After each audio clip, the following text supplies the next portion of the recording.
হ্যাঁ 5ই আগস্টে যে ঘটনাটা ঘটেছে এই দেশে, হ্যাঁ এটা এই দেশের জন্য একটা অভূতপূর্ব ঘটনা। অভূতপূর্ব ঘটনা ঘটতে পারে, সে দেশে একটা অভূতপূর্ব সরকার আসবে, এই প্রত্যাশা আমি করবো না? আমি করেছি। আমি বলি আপনাকে, আমি অগাস্টের প্রথম দিন পর্যন্ত আমি কিন্তু প্রত্যাশা আমি করতে পারিনি, সাহস পাই নাই যে সেটা থাকবে না। আমি সাহস পাই নাই, কিন্তু কিন্তু যেদিন ঘটে গেছে সেই দিন আমার কাছে মনে হয়েছে আসলেই ঘটে গেছে। রাইট। তাহলে আমার প্রত্যাশার বাইরে একটা ঘটনা ঘটেছে। তখন তো আমি ভাবতেই পারি যে যাদের কারণে, যাদের মাধ্যমে এত বড় একটা ঘটনা ঘটতে পারলো, তাদের অংশগ্রহণে, তাদের সাপোর্টে আমরা একটা অভূতপূর্ব সরকার পাবো, রাইট, এই প্রত্যাশা আমি করবো না? অবশ্যই আমি করবে। প্রত্যাশা করেছি, কিন্তু আগের সরকারের সঙ্গে তো তুলনাই করতে চাই না। অবশ্যই তুলনা করলে আমাদের এখানে অনেক সৎ লোক আছে, এতে কোনো সন্দেহ নাই, ওটা নিয়ে তুলনা আমি করতেই পারবো না। কিন্তু আমার কথাটা হলো কি, যে এই সরকারের কাছে আমরা কি চেয়েছি?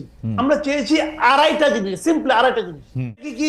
1 নম্বর চেয়েছি তারা একটা অসাধারণ নির্বাচন দেবে, যে নির্বাচনে প্রত্যেকটা মানুষের ভোটাধিকার গণনা করা হবে। 2 নম্বর চেয়েছি এই নির্বাচনের আগে ওনারা কিছু সংস্কার কর্ম করবে, যে সংস্কার কাজগুলো আরেকজন ফ্যাসিবাদ তৈরি হওয়ার থেকে আমাদেরকে রক্ষা করবে। অর্ধেক কাজটা কি? অর্ধেক কাজটা হলো যতদিন এই কাজগুলো ওনারা করবেন ততদিন ওনারা দেশটাকে চালাবেন। কিছু চাই নাই কিন্তু রে ভাই। কিন্তু ওই অর্ধেক কাজ যেটা, ওটা শুরুর থেকেই এত ব্যর্থতার মধ্যে চলে আসলো যে বাদ বাকিগুলো সন্দেহের মধ্যে ঢুকে পড়লো সংস্কারটা। আচ্ছা কামাল ভাই, আমি আপনার কাছে আসতেছি, শুধু একটা বিচার দিয়ে রাখি যে আমরা যে সবকিছু চাপাইতেছি যে হ্যাঁ একটা অভূতপূর্ব সরকার আমরা পাইছি, এদের কাছ থেকে আমাদের অনেক কিছু চাওয়ার ছিল, তা আমাদের এখানে কোনো রোল নাই। আমরা 150টা আন্দোলন কইরা 5 মাসের মধ্যে তাদেরকে ইয়া করে তুললাম। আমরা যে কোনো জায়গায় হয় আপনি সমালোচনা করেন, নাইলে আমি সমালোচনা করি, ওরা যাইবো কই? কোন জায়গা থেকে তাদের সমালোচনা? এই কাজ করছো কেন, এটা করো নাই কেন, এটা করতে পারছো কেন? বিএনপি এতদিন পর্যন্ত কই আসছে, একটা মির্জা ফখরুল ইসলাম কিন্তু আমারও 1.5 মাস আগে ইন্টারভিউ দিছে, একটা মুখ দিয়ে তো বাইর করতে পারলাম না যে কবে ইলেকশন চান। হঠাৎ করে এখন কি হইলো, জুলাইতে চায় না অগাস্টে চায়, ঠান্ডা নাই বর্ষা নাই, আর হইলো কি এই সরকারই চায় না ইলেকশন করতে, এগুলি কি কথা? আমি বলবো নাকি? আপনি 2 মিনিট একটু বইলা নেন, আপনার একটু শোনা দরকার আছে। আমি যাইতেছি, বাকের আসতেছি আপনার কাছে জনাব মজুমদার, আমি আসবো একটু, জাস্ট একটু কামাল ভাইকে শুনে আসে। জি দেখেন, মির্জা ফখরুল আগে কি বলছেন, এখন কি বলছেন, এটাকে আমি ডিফেন্ড করবো না, এটা ওনার পলিটিক্স। দেখেন বিএনপি কিন্তু উনি কিন্তু বিএনপির মুখপাত্র এই দেশে, তাই না? মুখপাত্র, কাজে উনি কিন্তু বিএনপির পলিটিক্যাল কথাটাই বলবেন। বিএনপি আসলে কি চায়? তারা ক্ষমতায় যেতে চায়, simple, clear and simple. BNP ক্ষমতায় যেতে চায় এবং তারা অনেকদিন ধরে ক্ষমতার বাইরে আছে। তারা মুখে বলে যে আমরা ক্ষমতার মাধ্যমে দেশকে একটা অসাধারণ দেশ দিব, কি দিবে আল্লাহ মালুম আর ওনারা মালুম, আমি বলতে পারবো না, সেটা এক জিনিস। কিন্তু ওনাদের তো পলিটিক্স, উনি তো ওই কথাটাই বলবেন। ওনার কথা একটা। সমালোচনা যেটা আমরা করি, সমালোচনাটা আমরা কেন করি বলেন তো? আমি কি ইউনূস সাহেবকে নামাই যাওয়ার জন্য সমালোচনা করছি? নো, আমি চাচ্ছি যে ইউনূস সাহেব যেন ঠিক কাজটা করেন। ওকে। এবং এটা করার জন্য বারবার বারবার ওনাকে হ্যামারিং করতেছি, ভাই আপনি ঠিক কাজটা করেন, ঠিক কাজটা করেন। উনি কি ঠিক কাজটা করতে পাচ্ছেন না? উনি কি এই আমি এটাকে বিপ্লব বলেন না গণ অভ্যুত্থান বলেন, জুলাই বিপ্লব বলি, জুলাই গণ অভ্যুত্থান, বাকি এখানে আছে, ওকেও আমি আপিল করতেছি, উনিও বলুন যে এই যে উনার যে উপদেষ্টা পরিষদ উনি গঠন করেছেন, উনি তো জুলাই বিপ্লবের ফসল। উনার এই উপদেষ্টা পরিষদ তারা কেউ কি এই জুলাই বিপ্লবের চেতনাকে ধারণ করে? কামাল ভাই আমি আপনার কাছে আসি, শুধু এইটা বলে রাখি, জুলাই বিপ্লবের চেতনা ধারণ করতে এই উপদেষ্টাদের ডিফেন্ড করার জন্য আমি বলি যে তারা যে শেখ হাসিনার লগে গিয়ে যোগ দেয় নাই, ছবি তোলে নাই, তাদের মাখনটা খায় নাই, সেইটাই হলো জুলাই আগস্টের চেতনা। এর চেয়ে বেশি চেতনা তো দরকার ছিল না। আপনি আমার এই 4টা আরো অর্থনীতিবিদ দেখান যারা এই শেখ হাসিনার মাখন গিয়ে খায় নাই। ওই আমি আসতেছি আপনার কাছে কামাল ভাই, আমি একটু জনাব বাকের মজুমদারের কাছে আসি, উনি অনেকক্ষণ ধরে ওয়েট করতেছেন। জনাব বাকের মজুমদার, এই প্রসঙ্গেই আপনার একটু আমি জানতে চাইবো যে বিএনপি মহাসচিবের বিবিসি বাংলায় দেওয়া সাক্ষাৎকার আমি কালকে যখন দেওয়া হয়েছে তখনই আমি সঙ্গে সঙ্গে পড়ছি, কিন্তু আজকে যখন আমি জনাব নাহিদ ইসলাম উপদেষ্টাদের একজন এবং সমন্বয়কদের আরেকজন আপনাদের জনাব হাসনাদের প্রতিক্রিয়া পড়লাম, তখন আমার কাছে মনে হয়েছে বিএনপি ঠিকই বলছে। কারণ জনাব নাহিদ ইসলাম দেখেন কি সব কথা কইতেছে, যে নিরপেক্ষ সরকারের দাবি মূলত আরেকটা 1-11 সরকার গঠনের ইয়া বহন করে। 1-11 সরকারের ওয়ার্স্ট ভিকটিম হচ্ছে বিএনপি কেন একটা 1-11 সরকার করতে চাইবে? ওইটার মধ্যে এইটা আছে, বিএনপি আওয়ামী লীগের সাথে একটা আতাত করতে চায়। বিএনপির নেতৃত্ব সম্পর্কে আওয়ামী লীগের এই পালিয়ে যাওয়া প্রধানমন্ত্রী যে এইসব কথাবার্তা বলছে, এটা পাগলেও বিশ্বাস করবে বিএনপি আওয়ামী লীগের সাথে একমত হতে চায়। এইটা কি এরকম আপনারও মনে হয় কিনা জনাব মজুমদার, যে আপনারা বেশি দিন আর কিছুদিন সরকারে থাকতে চান, সরকারে থাকার মজাটা আপনারা পাইছেন? এইটা আপনাদের মনে হয় কিনা জনাব মজুমদার? ধন্যবাদ খালেদ ভাই আপনাকে। কিন্তু আমি নাহিদ ভাই যে বক্তব্য দিয়েছে, যে স্ট্রেস দিয়েছে, এবং stress জনাব দিয়েছে, হাসপাতাল, সেটি আমি জনাব হাসপাতাল, জনাব হাসপাতাল। হ্যাঁ হ্যাঁ, আমি সেটি ভালোভাবে পড়েছি। তো নাহিদ ভাই মূলত যে মেসেজটি দেওয়ার চেষ্টা করেছে, আমার কাছে মনে হয় যে আপনি বা এখানে ভুলভাবে অনেকটা ব্যাখ্যা হয়েছে। যেমন নিরপেক্ষ সরকারের কথাটা আসছে, বা এখানে উনি কিন্তু যেই ব্যাকগ্রাউন্ডটা টানছে, সেই ব্যাকগ্রাউন্ডটা আমার মনে হয় যে একটু উল্লেখ করা উচিত ছিল। 5ই আগস্টে কি হয়েছে এটা দিয়ে কিন্তু নাহিদ ভাই তার স্ট্রেসটা শুরু করেছিল। তো এখানে মূলত 5ই আগস্ট বা তার পরবর্তী সময়ে এখানে আমাদের সাথে একদম 8ই আগস্ট পর্যন্ত কি কি হয়েছে তার একটা কিন্তু হিন্টস কিন্তু নাহিদ ভাই দিয়েছে সেখানে। তো এখানে 5ই আগস্টে যেমন নাহিদ ভাই গল্পটা বলেছে, আপনার জুলাইয়ের অনেক গল্প আছে যেগুলো আসলে আমরা জাতীয় ঐক্যের স্বার্থে, ভাই কিন্তু জাতীয় ঐক্যের কথা বারবার সেখানে উল্লেখ করেছিল, আপনি হয়তো পড়েছেন। জাতীয় ঐক্যের স্বার্থে আমরা অনেক কথা কিন্তু এখনো বলি নাই, বা এখানে রাজনৈতিক বিভাজনের যে রাজনীতি সেটা কিন্তু আমরা চাই নাই। তো সবকিছু মিলে কিন্তু আমরা জাতীয় ঐক্যের স্বার্থে আমরা অনেক কিছু মুখ চেপেছিলাম, মুখ বুঝেছিলাম। কিন্তু যখন আসলে এরকম মন্তব্য করেন বিএনপির একজন মুখপাত্র হিসেবে মির্জা ফখরুল ইসলাম আলমগীর, তখন আসলে এটা আমাদের জন্য আসলে এভাবে মুখ চেপে থাকা একটু কষ্টসাধ্য। নাহিদ ভাই মূলত এখানে আগস্টের মেসেজটা দেওয়ার চেষ্টা করেছেন, এবং একই সাথে ছাত্ররা কিন্তু এখানে নিজে নিজে গিয়ে কিন্তু সরকারে গিয়ে বসে যায়নি। এখানে ছাত্রদের মধ্যে যারা আন্দোলনকারী ছিল, আন্দোলনকারীদের পক্ষ থেকে একটা চাপ ছিল যে ছাত্র প্রতিনিধি সরকারের থাকা উচিত, এবং ছাত্রদের মতামতের ভিত্তিতে কিন্তু আমাদের প্রথমে 2জন উপদেষ্টা, পরবর্তীতে আরো একজন ছাত্র উপদেষ্টা হচ্ছে যে গভর্নমেন্টে গিয়েছেন।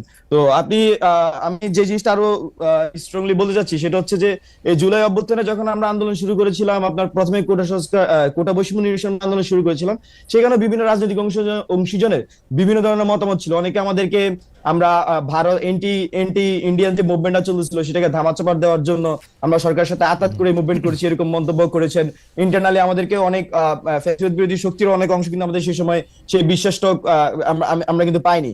তো আবার একই সাথে এখানে 18ই জুলাইয়ের কথা যদি বলি, 18 জুলাই কিন্তু এখানে বড় বড় রাজনৈতিক স্টেক হোল্ডার অনেকেই আমাদের সাথে আসলে এই ছাত্রদের সাথে যখন গুলি চলছিল, 16 তারিখে গুলি চলছে, আবু সাইদ শহীদ হয়েছে, তারপরে একে একে শহীদ হচ্ছে, 17 তারিখ শহীদ হচ্ছে, 18 তারিখ শহীদ হচ্ছে। 18 তারিখে আমরা বড় রাজনৈতিক স্টেক হোল্ডার গুলোর থেকে সেই সাপোর্টটা পাইনি, সেটা একদম কিন্তু সাধারণ ছাত্ররাই কিন্তু মাঠে জীবন দিচ্ছিল এবং লড়াই করে যাচ্ছিল। আমি আপনাকে আরো স্পষ্ট উল্লেখ করতে চাই, 24শে জুলাই আমার স্পষ্ট মনে আছে, তখনও এখানে একটা বৃহত্তর রাজনৈতিক দলের হাইকমান্ড থেকে আমাদেরকে তথ্য জানা যে না বাবারা, তোমরা মাঠে লড়াই করে যাও, আমাদের এখনো সাংগঠনিক সিদ্ধান্ত হয়নি। তো এই যখন পরিস্থিতি হয়, এবং আমি, নাহিদ ভাই, আসিফ মাহমুদ, আমরা মনে হয় 26শে জুলাই আমাদেরকে ডিবি হেফাজতে তুলে নিয়ে যাওয়া হয়। আর 24 জুলাই কনভারসেশন আমি আপনাকে বললাম। তো এরকম ভাবে কিন্তু আমরা পুরা মুভমেন্টে, হ্যাঁ, শেষ মুহূর্তে এসে আমি একটু সময় নিচ্ছি, শেষ মুহূর্তে এসে সবাই একত্রে আমরা কিন্তু 5ই আগস্ট ঘটিয়েছি। কিন্তু বাস্তবতা হচ্ছে আসলে বাংলাদেশের মানুষ যে ভোগান্তিটা ভুগেছে বিগত 15-16 বছর ধরে, সেখানে কিন্তু বিএনপি বৃহত্তর রাজনৈতিক দল হিসেবে বা বৃহত্তর বিরোধী রাজনৈতিক দল হিসেবে, শক্তি হিসেবে তাদের কিন্তু অনেক ধরনের নানা ধরনের ভূমিকা আমাদের কাছে মনে হয়েছিল যে পালন করার সুযোগ ছিল।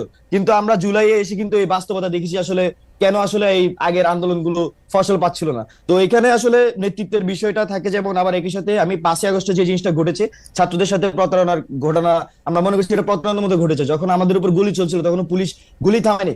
আমরা শাহবাগে আমার স্পষ্ট মনে হচ্ছে, শাহবাগ থেকে আমরা সংসদ ভবনের দিকে মুভ করতেছিলাম, তখন আমাদের কাছে তথ্য এসেছে যে রাজনৈতিক অংশীজন গুলার, বড় বড় দলগুলোর একটা বড় অংশ হচ্ছে ক্যান্টনমেন্টে গিয়ে সেখানে ক্ষমতা ভাগাভাগির দর কষাকষির আলাপ চলছিল। তো সবকিছু মিলে ছাত্রদেরকে তখন মাইনাস করার চেষ্টা করা হচ্ছিল। এখনো কিন্তু ছাত্রদেরকে কিন্তু আমরা মনে করছি যে বিভিন্ন ভাবে অসহযোগিতার মধ্যে দিয়ে বিভিন্ন জন, আমরা সবার কথা বলবো না, একটা বড় অংশ কিন্তু ছাত্রদের বিরুদ্ধে ষড়যন্ত্র করে যাচ্ছে। নাহিদ ভাই মূলত ব্যাকগ্রাউন্ড টেনে, আমি একটু শেষ করি। নাহিদ ভাই মূলত ওনার ব্যাকগ্রাউন্ড টেনে, আন্দোলনের ব্যাকগ্রাউন্ডটা খুব শর্ট আকারে বাই টেনেছে, টেনে মূলত তার এই রাজনৈতিক যে বাস্তবতা বা বাংলাদেশের যে বাস্তবতা সেটা জনগণের সামনে নাহিদ ভাই কিছুটা উপস্থাপন করার চেষ্টা করেছে। জনাব মজুমদার, আমার 2-3টা প্রশ্ন আছে, আপনি যদি এক এক করে আপনার বক্তব্য থেকে আপনি বলেন। যে আপনি জুলাই আগস্ট আন্দোলনের কথা বলছিলেন যে বড় বড় রাজনৈতিক দলগুলো আপনাদেরকে মাঠে থাকার কথা বলে তারা বাইরে ছিল, সেই ক্ষেত্রে আমরা কি ধরে নিব যে রাজনৈতিক দলগুলোর সমর্থন আপনারা পান নাই? মানে আপনি একটা করে বলেন।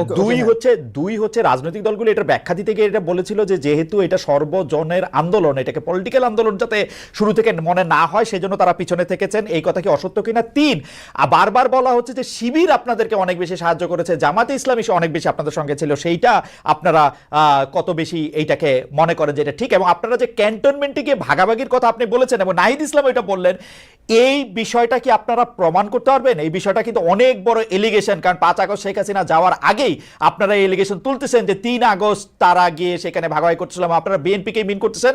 সর্বশেষ আমি যেটা বলতে চাই যে আপনারা এই কথা বলতেছেন যে ছাত্রদেরকে মাইনাস করার কথা, কিন্তু বিএনপি তো জাতীয় সরকারে গেলে আপনাদের আসলে জাতীয় সরকারে যাওয়া হইতো না, বা ওইটা নাহিদ ইসলাম সাহেবও বলেছেন।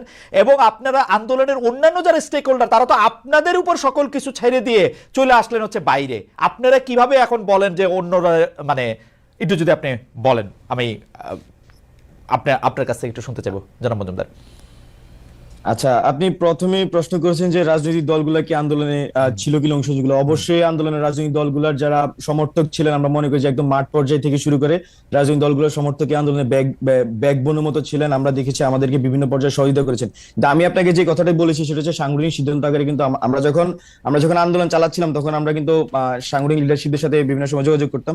তো দেখা যাচ্ছে যে আমি বলবো না যে অবশ্যই আন্দোলনে রাজনৈতিক দলগুলোর অনেক বৃহত্তর ভূমিকা ছিল, এটা অবশ্যই স্বীকার তো করবই। আমি বলছি যে কিছু কিছু মোমেন্টাম ছিল, ওই মোমেন্টাম গুলা যখন আন্দোলনের দিক ঠিক করছিল তখনকার আমি কিছু পয়েন্ট আপনাকে আমি বলেছি। এটা কিন্তু আমি পুরা আন্দোলনের কথা বলিনি আপনাকে, আমি কিন্তু বলেছি যে খুবই নির্দিষ্টভাবে 24 জুলাইয়ের কথা বলেছি। আমি আপনাকে 18 জুলাইয়ের কথা বলেছি। 24 জুলাই থেকে আপনারা 24 জুলাই থেকে আপনাদের লক্ষ্যে সরকার পতন ছিল?